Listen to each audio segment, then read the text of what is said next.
Well, I think it's actually both. Your question gets to the fundamental disconnect between the way that the world sees Iran and the way that Iran sees itself. And in particular, the divergence in the way that the regional environment and the threats from that environment are perceived by the Iranians and by their neighbors. And this is part of the process of conflict and escalation that has contributed to the insecurity around the Middle East for at least a generation.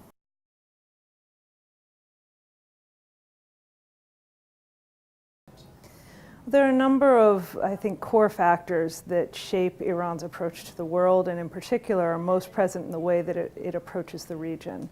The first and foremost is this persistent sense of vulnerability that is part and parcel of the revolutionary upheaval that created the Islamic Republic, and that has certainly been, I think, inculcated by the events that have unfolded across the region and that have particularly engaged Iran.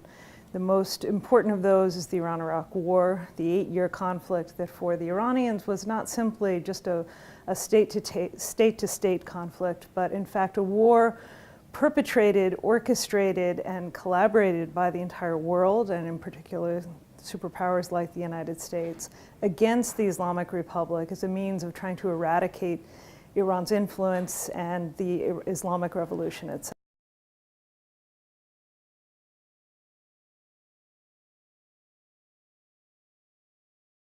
It's absolutely the case, and what has happened is some events that have transpired since the 1988 ceasefire with Iraq have helped to kind of sustain and even, I think, exacerbate this sense of victimhood. And you can look at any number of conflicts in the region, but in recent years, even the rise of ISIS. For the Iranians, this is all very much directed at them, threatening the perpetuation of the revolution and the existence of the Iranian state. And what this in particular, I think, has tended to cultivate from the perspective of Tehran is a conviction that they're alone in the world, and an aggressive, assertive, deterrent foreign policy is really the best mechanism of ensuring their own defense.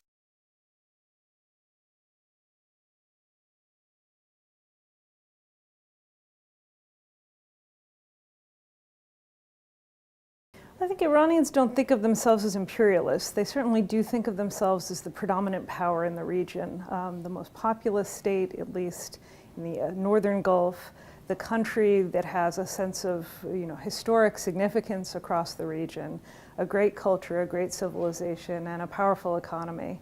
And so as a result of all these factors, their perception is that they have every right to be engaged in the issues and the predominant power in what is inevitably a balance of power within the region.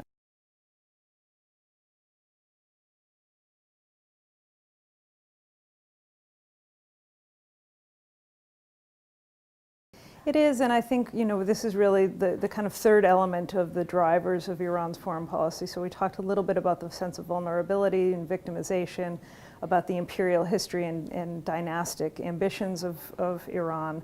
But equally important is the sort of exigencies that the revolution created, this sense of inevitability about Islamic revolution spreading across all of the regional states. And there's been a kind of bureaucracy that's been established to help perpetuate this. And particularly in the aftermath of the ouster of Saddam Hussein and now of the conflict in Syria, what Iran has managed to do is to begin to put in place the same sorts of institutions that evolved to help ensure security after the revolution in Iran, in both Iraq and in Syria. And these are institutions that are very much oriented towards sustaining a revolutionary enterprise.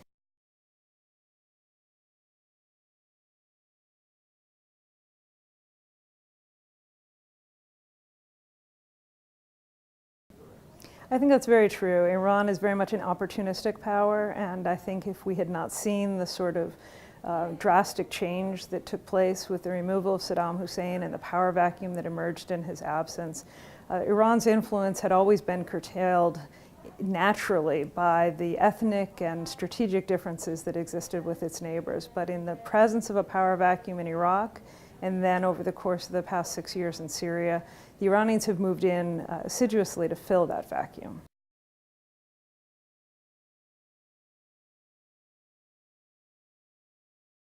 I don't think it's a case of misunderstanding. I think it's fundamentally a case of different interests and different priorities. From the perspective of the United States, Iran has been a malign influence, both for its own people and for its neighbors. It has contributed to the destabilization of governments that the United States was actively seeking to try to stabilize and help to sustain in Iraq. It has also, over the years, sought to undermine governments in the region, its neighbors, with whom it had an adversarial relationship across the Gulf and across the Levant. And so as a result of those deep differences, the widening reach of Iran and this sort of sense of empowerment that you hear from Iranian security leaders, this feeling that they control 4 Arab capitals and that they have effectively cross-regional reach, is very much a threat to the sort of peaceful, prosperous Middle East that the United States is helping to try to foster.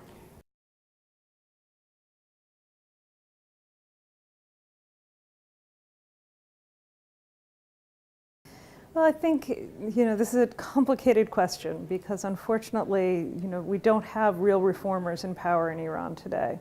But if you look at the strands of whether it was former President Khatami, who really did seek to change the nature of the Islamic Republic, or even President Hassan Rouhani, who's about to conclude his first term in office, what you hear is a recognition that Iran's conflictual relationships, its aggressive and adversarial relationships, have very much undermined its national power in the sense that they have constrained its economy, that they have contributed to these very difficult relations with the United States and episodic breaches with Europe and even with the neighboring states.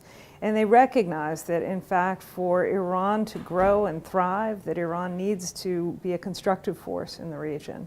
I don't see that viewpoint in any way winning out over those players who are convinced that the threat is simply too large to ignore.